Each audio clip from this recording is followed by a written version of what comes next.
अस्सलाम वालेकुम स्टूडेंट्स, क्या हाल है बेटा? आप सबका ठीक ठाक है? अच्छा बेटा, आज हमने second year chapter number 4 exercise 4.3 का क्वेश्चन नंबर 23 डिस्कस करना है। ठीक है। अच्छा बेटा, ये जरा क्वेश्चन जो है ना, ये बड़ा टेक्निकल है और इसके प्रोसीजर भी ज्यादा, दो तकरीबन प्रोसीजर है, मेथड है इसको सॉल्व करने के। ठीक है ना। एक में हम नॉर्मल फॉर्म वाला कॉन्सेप्ट यूज करते हैं, एक में हम वो लास्ट एक्शन जो पढ़ाया था आपको, distance of a point two the line, वो वाला कॉन्सेप्ट यूज करते हैं। तो दो तरीके हैं, मैं चलो कोशिश करूंगा दोनों ही यहाँ पर डिस्कस करूं, तो आपको जो सा बेहतर लगे आप उसको यूज कर लेगा। ठीक है। तो जरा क्वेश्चन की स्टेटमेंट की तरफ आते हैं, देखते हैं क्या है। अच्छा, मैं अभी फर्स्ट मेथड करवाने लगूं नॉर्मल फॉर्म वाला। ठीक है। इससे पहले मैं डिस्क्रिप्शन में दो लिंक रखूंगा, वो जो पहला वाला लिंक होगा वो आपने बेटा देख लेना है, ताकि उसमें आपको अंदाजा हो जाए कि हम एक लाइन की नॉर्मल फॉर्म कैसे बनाते हैं। ठीक है। तो वो आपको जब अंदाजा हो जाएगा तो ये क्वेश्चन करना आपके लिए आसान हो जाएगा। पहले आप वो वाला लेक्चर देख लेना, देन फिर आप इसको देख लेंगे तो आपको इजी हो जाएगा। अच्छा, क्वेश्चन की तरफ आते हैं। फाइंड डिस्टेंस फाइंड करना है बिटवीन गिवन पैरेलल लाइंस। बेटा ये दो लाइंस गिवन है और ये दो लाइंस कैसी हैं? पैरेलल लाइंस है। ठीक है ना। ये दोनों लाइंस पैरेलल है और वो क्या टारगेट क्या है? Find distance between parallel lines. इन दो पैरेलल लाइंस के दरमियान जो फासला है हमने वो फाइंड करना है, एक चीज। दूसरी चीज, स्केच लाइंस, इसका और इसका, इन दोनों का ग्राफ भी हमने बनाना है। मतलब इसका ग्राफ एक लाइन है, इसका ग्राफ एक लाइन है, तो दोनों के हमने ग्राफ भी बनाने हैं। ठीक है। दो काम हो गए। तीसरा काम, also find equation of parallel line. हमने पैरेलल लाइन की इक्वेशन फाइंड करनी है, लाइन मिडवे बिटवीन दैट। देखो बेटा, ये दो पैरेलल लाइंस हैं, इनके दरमियान मिडवे में एक और पैरेलल लाइन की इक्वेशन हमने फाइंड करनी है। दो पैरेलल लाइंस की इक्वेशन दे दी, एक इनके दरमियान और पैरेलल लाइन की इक्वेशन हमने फाइंड करनी है। ठीक हो गया। तो तीन काम है टोटल। तो स्टार्ट करते हैं बेटा, सबसे पहले ना स्केच वाला काम कर लेते हैं, उनके ग्राफ बना लेते हैं, देन फिर हम बाकी काम करेंगे क्योंकि वो ग्राफ में हेल्प करेंगे। तो ऐसा करते हैं, जो फर्स्ट वाली लाइन इसको L1 बोल दिया, जो सेकंड वाली लाइन इसको L2 बोल दिया। ठीक है ना। यहां पर हम ड्रॉ कर लेते हैं जरा। अब स्केच बना लेना तो हम x इंटरसेप्ट और y इंटरसेप्ट फाइंड कर लेते हैं। तो उसके लिए क्या करते हैं, पुट कर देते हैं इस इक्वेशन में y को 0 पुट कर देते हैं। जब हम y 0 पुट करेंगे बेटा, तो जरा ध्यान से देखो, y की वैल्यू यहां 0 रखोगे तो 0 मल्टीप्लाई इस पूरी वैल्यू को क्या कर देगा? 0 पुट कर देगा। ठीक है। तो हमारे पास क्या बचेगा फिर? 3x - 3 प्लस 3 इक्वल टू 0, ये बचेगा। प्लस 3 इधर आगे क्या बचेगा? -3 हो जाएगा। 3 मल्टीप्लाई इधर आगे क्या होगा? डिवाइड हो जाएगा। तो x का आंसर क्या आएगा? -1। ऐसे ही है। तो यही काम हमने डायरेक्ट करना है। देखो जरा, पुट y इक्वल टू 0। जब हम y 0 पुट करेंगे तो जब इसको सॉल्व करेंगे तो x की वैल्यू क्या आएगी? -1। x की वैल्यू क्या आएगी? -1। तो पॉइंट क्या बना हमारे पास? पॉइंट क्या बन गया? x इंटरसेप्ट का -1, 0। एक पॉइंट आ गया। x की वैल्यू -1 है और y की वैल्यू 0, एक पॉइंट आ गया। अच्छा, अब बेटा एक और पॉइंट फाइंड करते हैं। पुट,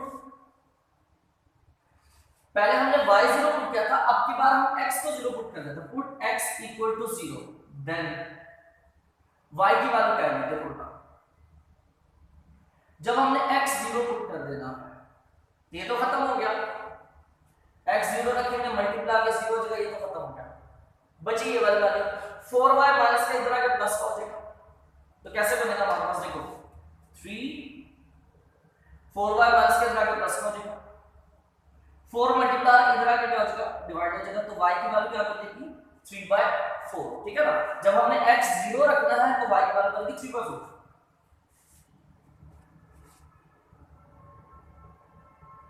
ऐसे डायरेक्ट लिखा है तो हमारे पास पॉइंट क्या बन गया?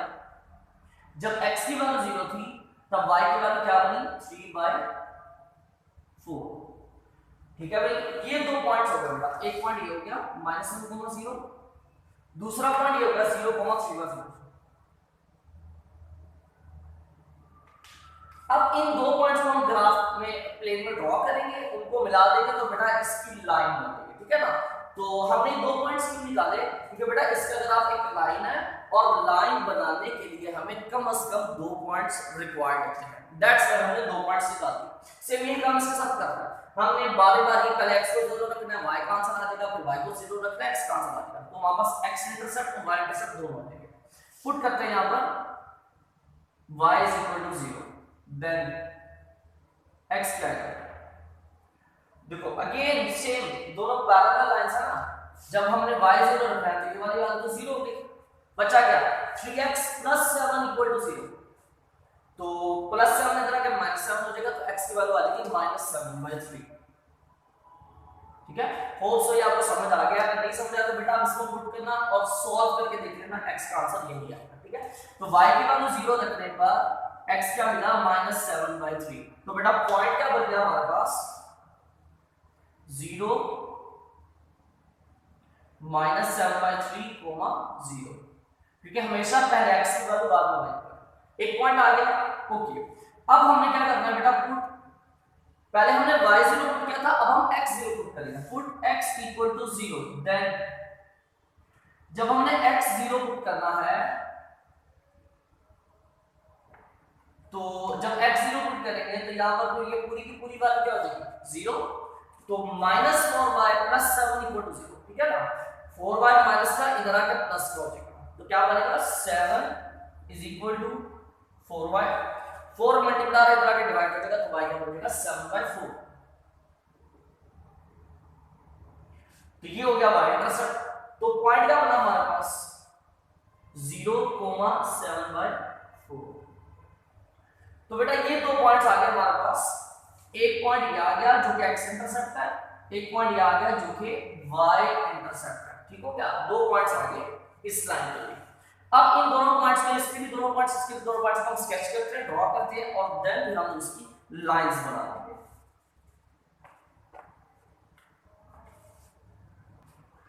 ठीक है बेटा। ये हमने स्केचिंग कर लिया, अब हम जरा पहले इस लाइन के दोनों पॉइंट्स को ड्रॉ करते हैं, ठीक है। तो हमारे पास क्या है, पहला पॉइंट -1 0, x की वैल्यू -1, y 0 है, दबा दो उसे, x की वैल्यू क्या है -1, तो x -1 कहां पर दिख रहा है, यहां पर दिख रहा है, एक पॉइंट ये आ गया जिसको हम x इंटरसेप्ट बोल सकते हैं इस लाइन। दूसरा पॉइंट है 0,3/4, जहां पर x 0 है, तो x 0 मतलब y एक्सिस, ये पॉइंट कहां पर होगा y एक्सिस पर। अब y क्या है 3/4, 3/4 को आप पॉइंट्स में डिवाइड करोगे तो तकरीबन 0.7 के करीब आएगा, 0.75 आ रहा है, मतलब ये अप्रोक्सीमेटली हमारा 1 और 0.5 के दरमियान में कहीं पर लाए, मतलब तकरीबन क्या है, ठीक है। ये वाला हमारे पास पॉइंट कौन सा हो गया, x इंटरसेप्ट हो गया, और दूसरा वाला कौन सा हो गया y इंटरसेप्ट। इन दोनों को मिला देंगे तो बेटा हमारे पास लाइन बन जाएगी इस इक्वेशन की,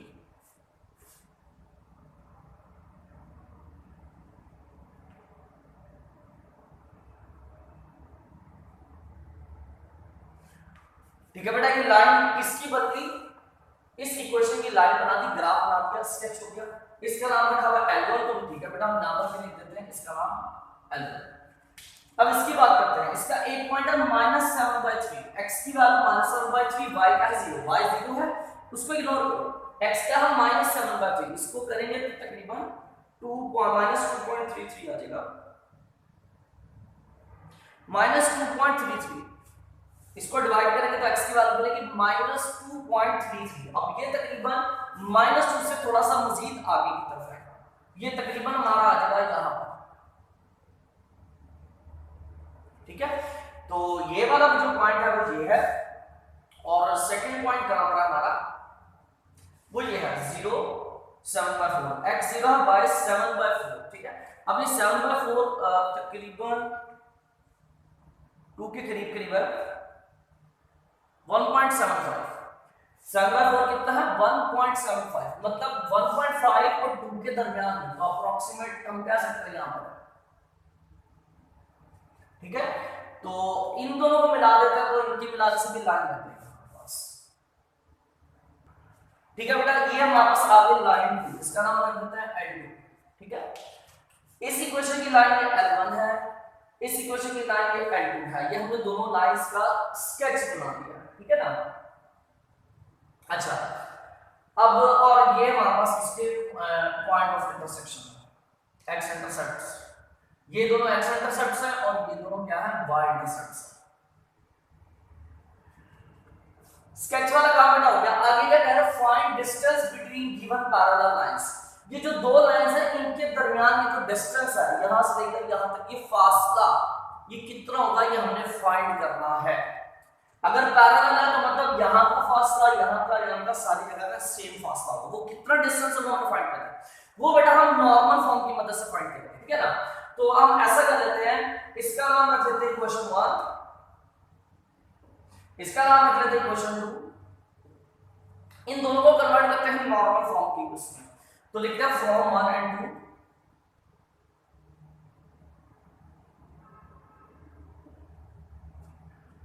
मैं इक्वेशन 1 लिख ले लो, कैसे लिखूंगा,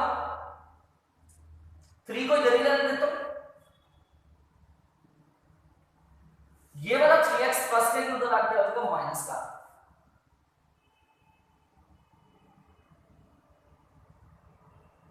ये फॉर्मूला माइनस के लिए उधर आके आ जाएगा प्लस का। ठीक हो गया।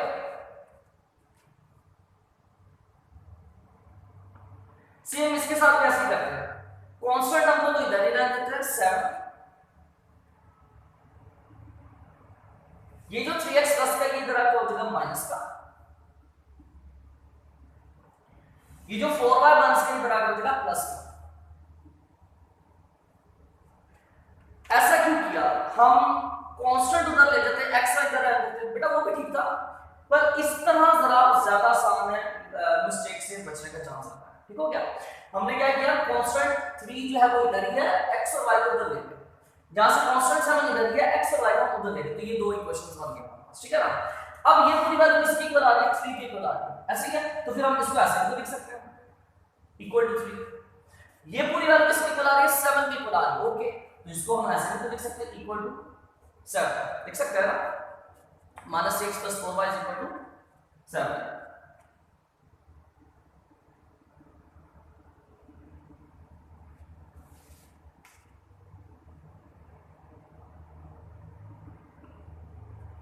अच्छा, अब नेक्स्ट क्या करना बेटा, हमने इसको कन्वर्ट करना नॉर्मल फॉर्म में, और नॉर्मल फॉर्म आप वो लेक्चर जो आपको बोला है वो देख लेना, जिसका लिंक रखूंगा डिस्क्रिप्शन में, पहला लिंक।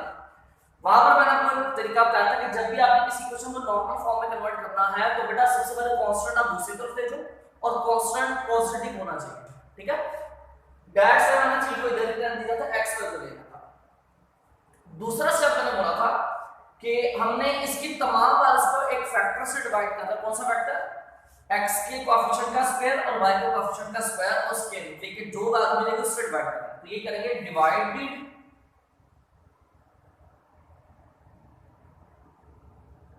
बाय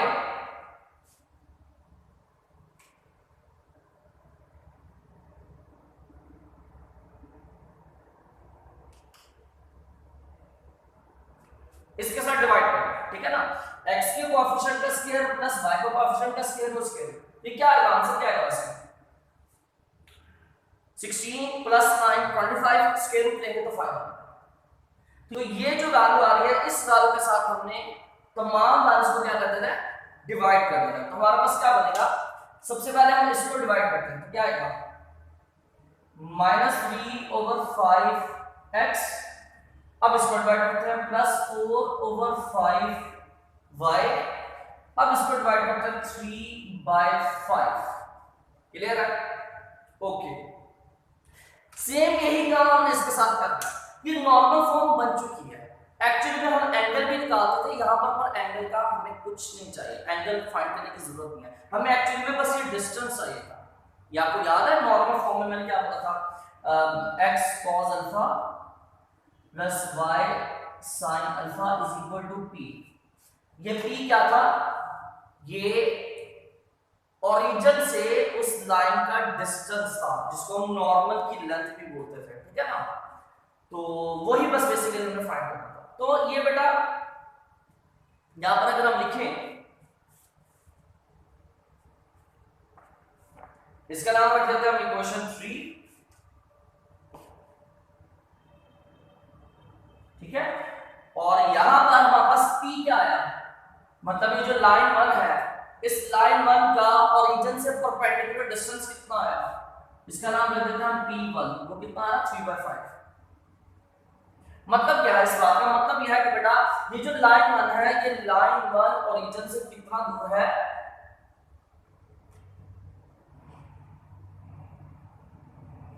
ये नॉर्मल है ना, नॉर्मल की लेंथ जिसको बोलते हैं, नॉर्मल ड्रॉ करते थे, तो उसकी लंबाई को P बोला जाता है, और वो क्या है 3/5। यहां पर जो वैल्यू आ रही है P की वैल्यू।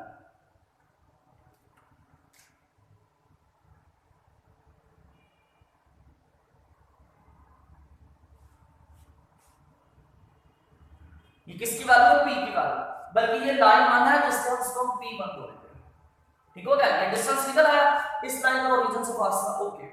सेम यही काम इसके साथ करना है, इसको भी हमने इसी फैक्टर से डिवाइड करना है।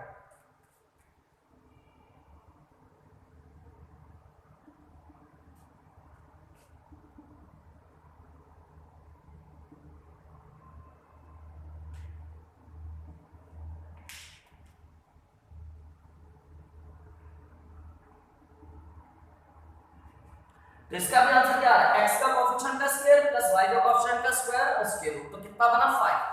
ये जो आंसर आ रहा है, इस आंसर के साथ तीनों बार इसको क्या करते हैं हमने डिवाइड कर दिया, हमारे पास क्या आएगा -3/5x plus 4/5y is equal to 7/5। तो ये हमारे पास नॉर्मल फॉर्म बन चुके, इसका नाम 3 रख देते हैं, सॉरी इसका नाम 4 रख देते हैं। और यहां से बेटा हमारे पास परपेंडिकुलर डिस्टेंस कितना आ रहा है, ये डिस्टेंस कितना आ रहा है 7/5, और ये डिस्टेंस किसका है, ये तो लाइन 2 का है, इससे इसको बोलते थे P2, ठीक है। तो बेटा इस लाइन 2 का ओरिजिन से परपेंडिकुलर डिस्टेंस कितना आ रहा है,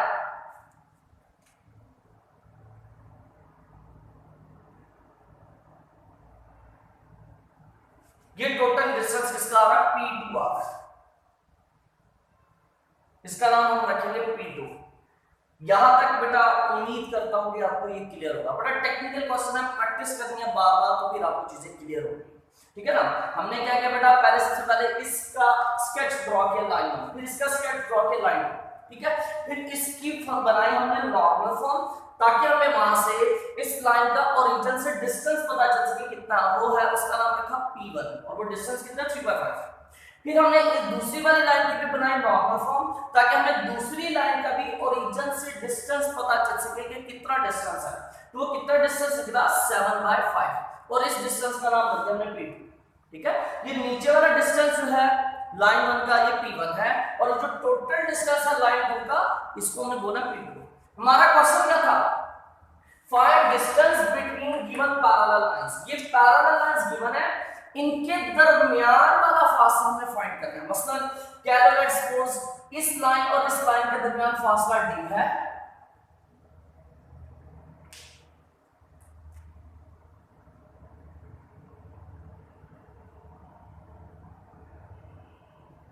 ठीक है। इन दोनों लाइंस के दरमियान फासला d है, ये डिस्टेंस d हमने फाइंड करना है।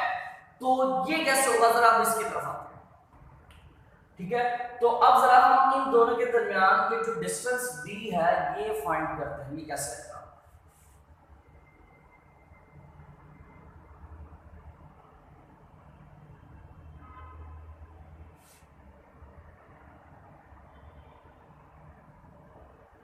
So distance between line 1 and line 2 वो कैसे आएगा बेटा, देखो ध्यान से समझना, बड़ा आसान सा बात है।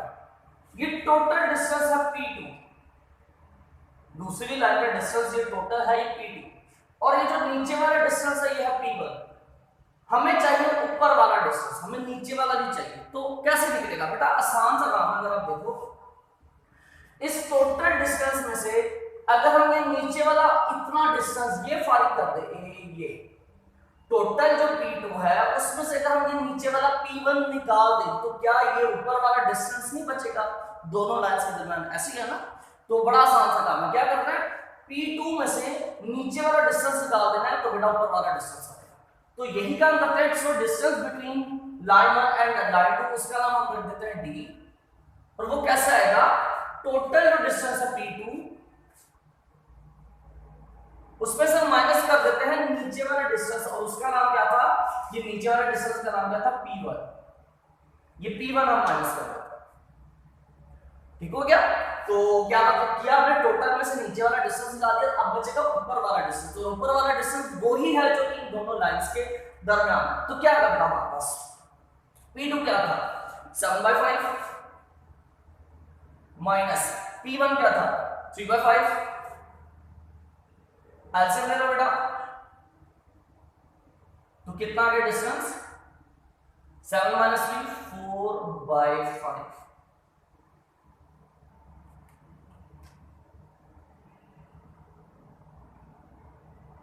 ठीक है बेटा, तो इन दोनों लाइंस के दरमियान हमने डिस्टेंस पॉइंट कर दिया, तो मतलब ये जो डिस्टेंस वाला काम था ये भी हो गया।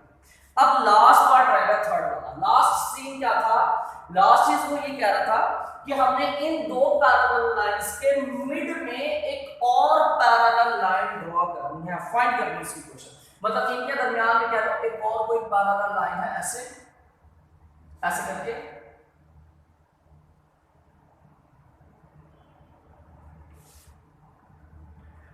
जिसको हम मिड वे लाइन कह सकते हैं। ये जो इन दोनों के दरमियान में एक और पैरेलल लाइन है, ये पैरेलल लाइन हमें फाइंड करनी है। तो बेटा ये भी ध्यान से देखिएगा। अच्छा एक चीज और कीजिएगा कि ये लाइन 1 और 2 पैरेलल थी ना, तो इनकी इक्वेशंस की शक्ल देखो कैसे, वो से देखना बेटा। ये चीज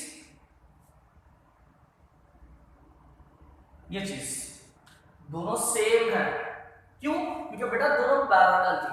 फर्क किसका था, फर्क सिर्फ इस बात का था, एक लाइन ओरिजिन के करीब थी, एक लाइन ओरिजिन से दूर थी, और वही फर्क यहां पे निकला था, नॉर्मल डिस्टेंस। इसका डिस्टेंस, इसकी वैल्यू कम है तो ये ओरिजिन के करीब थी लाइन, इसकी वैल्यू ज्यादा है तो ये लाइन ओरिजिन से दूर थी। तो मतलब अगर हमें मिड में वाली लाइन फाइंड करनी तो वो इन दोनों के पैरेलल है, तो मतलब उनकी इक्वेशन भी यही बनेगी जैसे इन दोनों की। फर्क जो आएगा वो सिर्फ किस चीज का आएगा, वो इसका डिस्टेंस का आएगा कि ये वाली लाइन जो इनके मिड में है इसका ओरिजिन से कितना फासला है। मतलब अगर मैं आपको यहां थोड़ा सा स्केच बना दूं,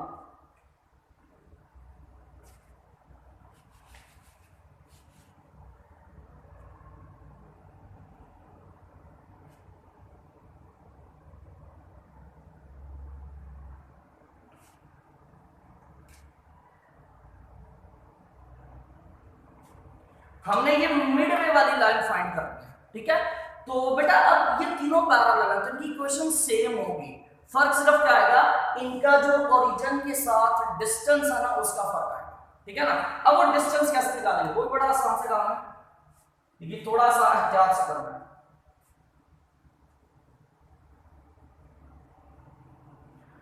देखो हमने इसका बेटा ओरिजिन से डिस्टेंस बताना है कितना होगा,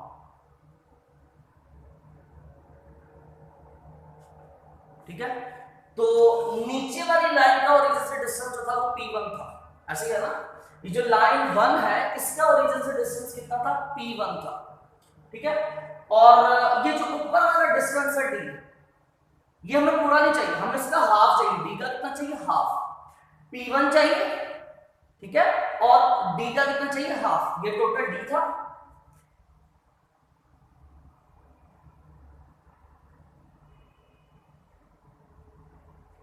ये टोटल D था। हमें D का चाहिए हाफ डिस्टेंस और फिर चाहिए नीचे वाला डिस्टेंस, और नीचे वाला डिस्टेंस क्या था, P1 था, ठीक है। तो बेटा गौर कीजिएगा, अब मिड वे लाइन बनेगी क्या,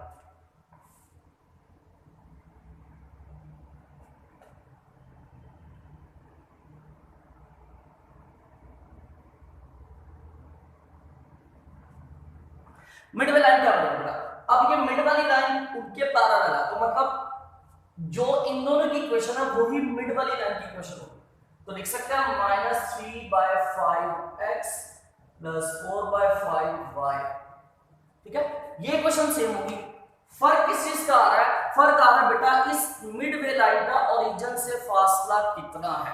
देखो बेटा मिडवे वाली लाइन का ओरिजिन से फासला ये है, ये वाला फासला, ये यहां से लेकर यहां तक, मतलब P1 वाला डिस्टेंस और ग्रीन वाला डिस्टेंस, ग्रीन वाला कितना होगा बेटा, जो D डिस्टेंस था उसका हाफ, ठीक है। तो मतलब D का हाफ और P1 इन दोनों को मिला देंगे तो मिड वाली लाइन का डिस्टेंस आ जाएगा। तो मिड वाली लाइन का डिस्टेंस हम कैसे निकालेंगे? P1, ठीक है, इसमें हमें जमा करना है, P1 में हमें जमा करना है कितना? ग्रीन वाला, और ग्रीन वाला डिस्टेंस कितना है? D का हाफ, D डिस्टेंस का हाफ, ठीक है। ये बेटा ध्यान से समझ लेना, ये थोड़ा सा काम है टेक्निकल। तो वापस क्या आ जाएगा जरा,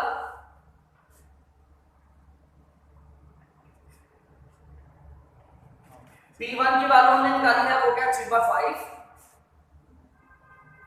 प्लस 1/2, ये D की वैल्यू हमने क्या निकाली 4/5। तो इसको सॉल्व करते हैं, हमारे पास क्या आ जाएगा, यहां से बेटा 2 1 2 2 2 4, तो कितना आ गया 3/5 प्लस 1 2 से मल्टीप्लाई करके 2/5, एलसीएम ले लेंगे तो कितना आ जाएगा 3 + 2 5/5। तो कैंसिल होके हमारे पास क्या बचेगा,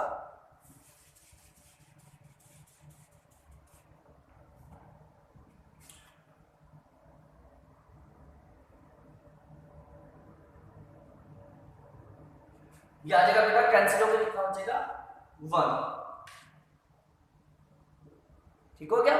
तो बेटा मिडवे लाइन की भी इक्वेशन वही होगी जो उन दो पैरेलल लाइंस की, बिकॉज़ वो भी तो पैरेलल है, फर्क सिर्फ क्या आएगा उसका ओरिजिन से लेंथ डिस्टेंस का फर्क आएगा, ठीक हो गया, ये हो गया।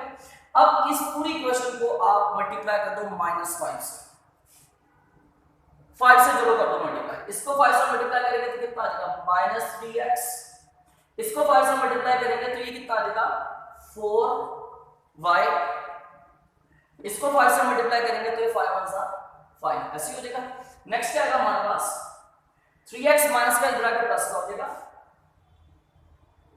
4y प्लस का इधर आके माइनस का हो जाएगा, ठीक हो गया। और 5 ऑलरेडी इधर है तो इधर क्या बच गया फिर 0, ठीक है ना। इन दोनों वैल्यूज को उठा दो तो ये पूरी वैल्यू इसकी इक्वल आके 0। अब इसको हम ऐसे भी लिख सकते हैं, तो ये बेटा जी हमारे पास आंसर आ गया थर्ड पार्ट का, ठीक है। तो बड़ा टेक्निकली क्वेश्चन है, थोड़ी सी प्रैक्टिस करेंगे तो इजी होगा।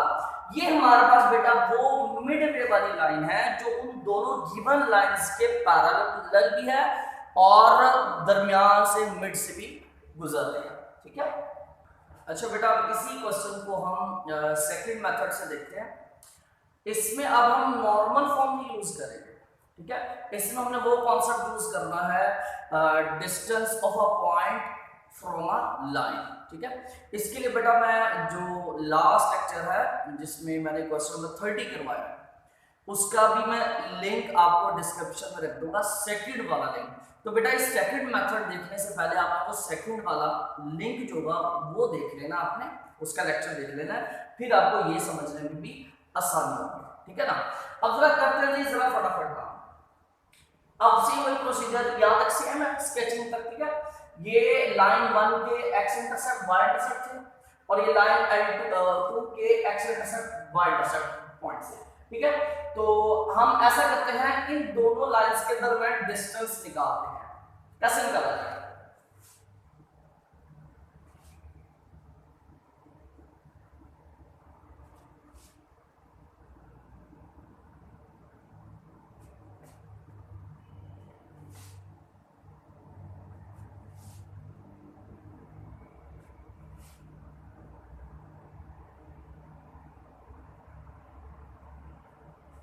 Now we find distance between L1 and L2, इन दोनों के दरमियान डिस्टेंस निकालें। कैसे निकालें बेटा, कई तरीके हैं, जो हमने वो कॉन्सेप्ट पढ़ा था ना, एक पॉइंट का एक लाइन से डिस्टेंस फाइंड करना, उसको यूज कर लेते हैं। हमारे पॉइंट है -1, अगर मैं इस पॉइंट का इस लाइन से डिस्टेंस निकाल लूं तो ये वही डिस्टेंस ही होगा जो इन दो लाइंस के दरमियान होगा, ठीक है ना। अब हम इस पॉइंट का इस लाइन से डिस्टेंस भी फाइंड कर सकते हैं, हम इस पॉइंट का इस लाइन 1 से डिस्टेंस भी फाइंड कर सकते हैं, हम इस पॉइंट का लाइन 1 से डिस्टेंस फाइंड कर सकते हैं। चार तरीके हैं, चारों में से जो मर्जी कर रहे हैं हम, तो बेटा लाइन 1 और लाइन 2 के दरमियान डिस्टेंस आ जाएगा। बेस्ट है कि ये वाला पॉइंट यूज कर ले क्योंकि इसकी वैल्यू सबसे साफ है। हम इस पॉइंट का डिस्टेंस फाइंड करेंगे लाइन 2 के साथ, ठीक है ना। तो now we find distance between L1 and L2 by this point -1, 0 and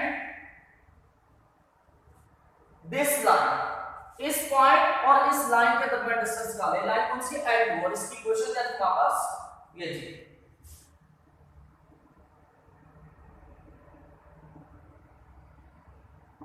ये क्वेश्चन, ठीक है ना। तो अब हमने बेटा इस पॉइंट और इस लाइन के दरमियान डिस्टेंस निकाले हैं, तो वो बेटा डिस्टेंस आ जाएगा इन दोनों लाइंस के दरमियान। उसका फार्मूला क्या था आपको याद हो? D = ax1 plus by1 plus c divided by a square plus b square का स्क्वायर रूट और इस पूरी बात का मॉड। इतना फार्मूला तो कैसे लिखेंगे? ये a b c ये तो बेटा लाइंस में से कोएफिशिएंट है ना। a क्या है? x का कोएफिशिएंट। x1 क्या है बेटा? ये पॉइंट का x कोऑर्डिनेट है और वो क्या है? -1। वो लेक्चर आप देख के इसको रिवाइज कर लेना ताकि आपको इसको प्रॉब्लम ना हो। वहां मैंने तफसील से समझाया, डिटेल से समझाया। प्लस आगे b क्या है? ये लाइन से आएगा, y का कोएफिशिएंट वो क्या है? -2।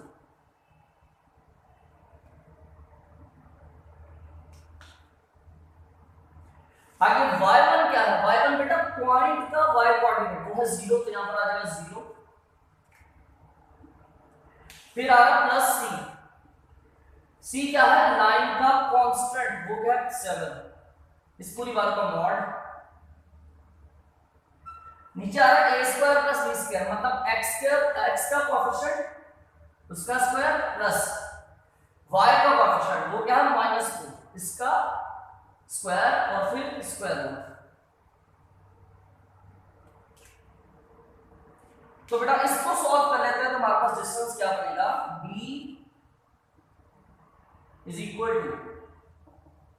बेटा ये आएगा -3 प्लस 0 मल्टीप्लाई के 0 क्या? +7 डिवाइडेड बाय -4 का स्क्वायर 16, 3 का स्क्वायर 9, 16 + 9 25, 25 का स्क्वायर रूट लेंगे तो कितना आ जाएगा? 5। ऐसे ही है ना। 16 + 9 कितना हो जाएगा? 25 और उसका स्क्वायर रूट लेंगे तो कितना आ जाएगा? 5 का मॉड। तो बेटा डिस्टेंस क्या आ गया फिर?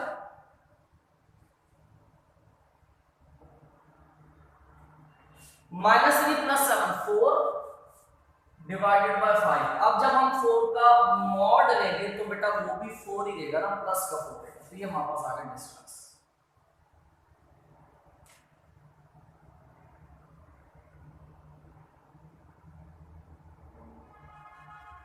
तो ये बेटा हमारे पास इन दोनों लाइंस के दरमियान डिस्टेंस आ गया। पिछला जो हमने नॉर्मल फॉर्म के थ्रू निकाला था डिस्टेंस वो भी यही था, यहां से भी वही आ गया, ठीक है। अब लास्ट स्टेप रह गया कि इसके मिड वाली हमने इक्वेशन फाइंड करनी है। हमने एक लाइन फाइंड करनी है जो इन दोनों के पैरेलल होगी और मिड में से गुजरेगी। लेट्स सपोज हम कर लेते हैं इन दोनों के एक्स इंटरसेप्ट का मिड पॉइंट जो है वो ये है और इनके y इंटरसेप्ट का मिड पॉइंट ये है। तो यहां से वो लाइन गुजरेगी मिड वे वाली।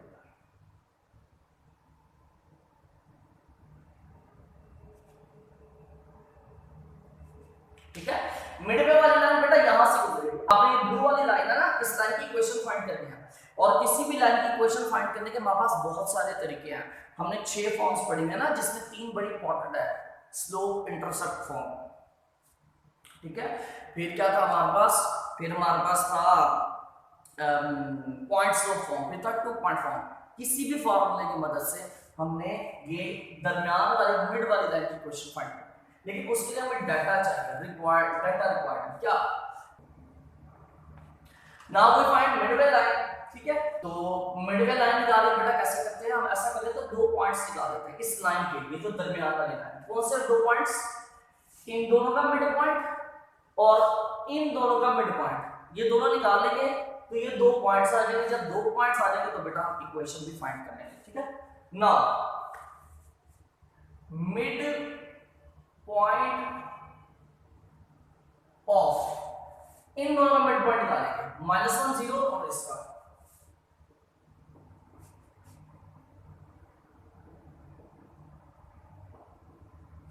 इन दोनों का मिड पॉइंट क्या लिखेगा हमारे पास, उसका नाम रख देते हैं M1।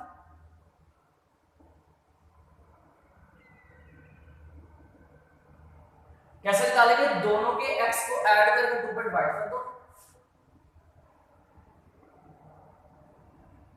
कोमा दोनों के y को ऐड करके 2 पर डिवाइड कर दो, तो कितना आ जाएगा भाई, इस वैल्यू का एलसीएम ले लो, 3 -1 से मल्टीप्लाई कर -3 -7 डिवाइड बाय 3, ठीक है। फिर इस पूरे को किससे डिवाइड करते हैं, 2 से करते हैं, कोमा यहां पर क्या आ जाएगा, 0 को 2 से डिवाइड करेंगे 0। अच्छा नेक्स्ट देखो बेटा, ये मेन बार है, इस मेन बार के ऊपर 3 डिवाइड होगा तो 3 नीचे आके क्या हो जाएगा, मल्टीप्लाई हो जाएगा, ये 3 नीचे आके क्या हो जाएगा, मल्टीप्लाई,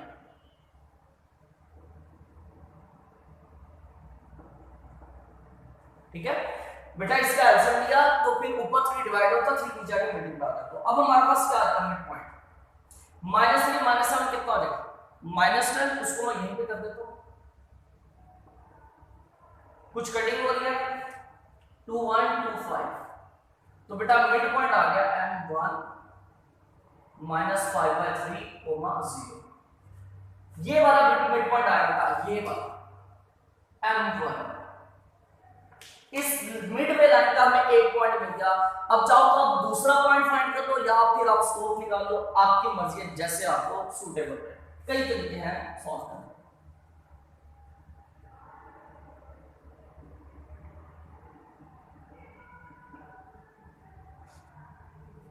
अब हम बेटा इन दोनों का मिड पॉइंट निकाल लेते हैं, 0,74 और उसका,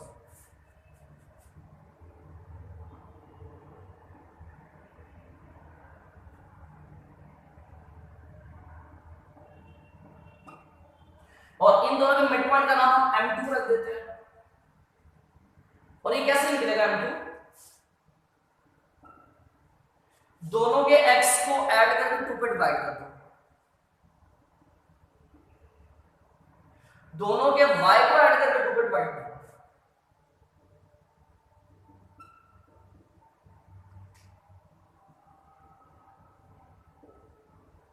दोनों के x को ऐड करके 2 पे डिवाइड कर दिया, y को भी ऐड करके 2 पे डिवाइड कर दिया, तो हमारे पास क्या आ जाएगा बताइए, 0 + 0 डिवाइड बाय 2 0, कोमा इसका ऊपर वाले का एलसीएम ले लेते हैं, क्या बनेगा, एलसीएम में 4 आ जाएगा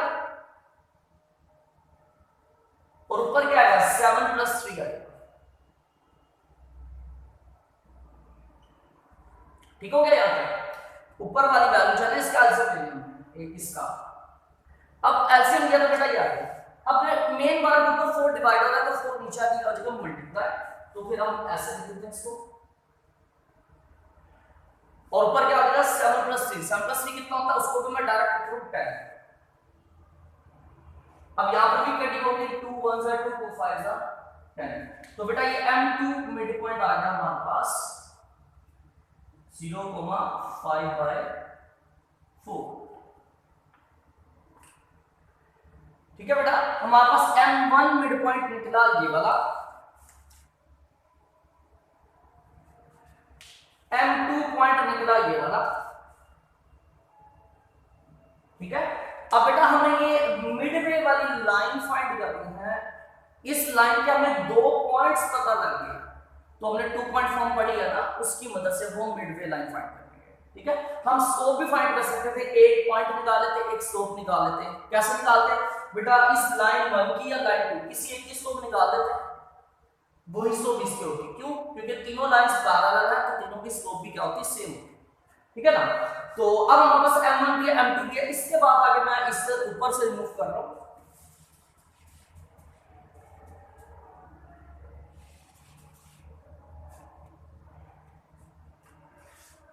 सो midway line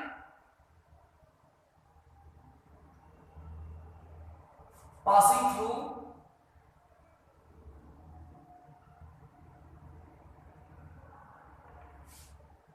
M1 and M2, ठीक है।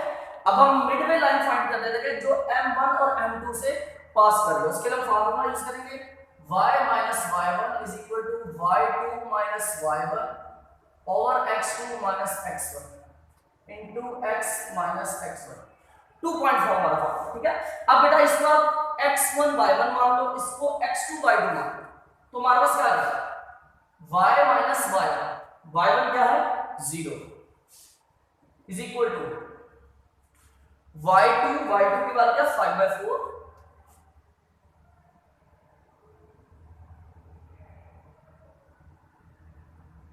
माइनस y2 की वैल्यू आ गई अगर माइनस y1 क्या है 0 डिवाइडेड बाय x2 क्या है 0, फिर माइनस, फिर क्या आ रहा है x1 क्या हमारे पास -5/3, x1 की वैल्यू क्या है माइनस, तो वो माइनस इस माइनस से क्या हो जाएगा प्लस 5/3, ठीक हो गया। और वहां पर क्या आ जाएगा x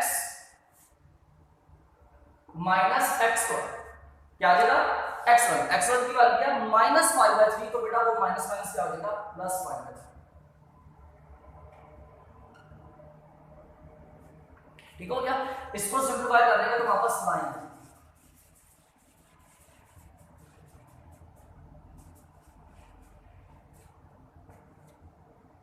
ये तो y हो गया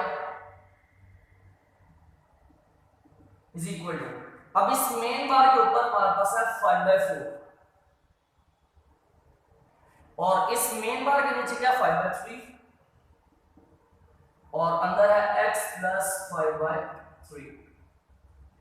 बेटा यहां से देखो 5 to 5, चलो मैं अगर इस तरह से कर दूं,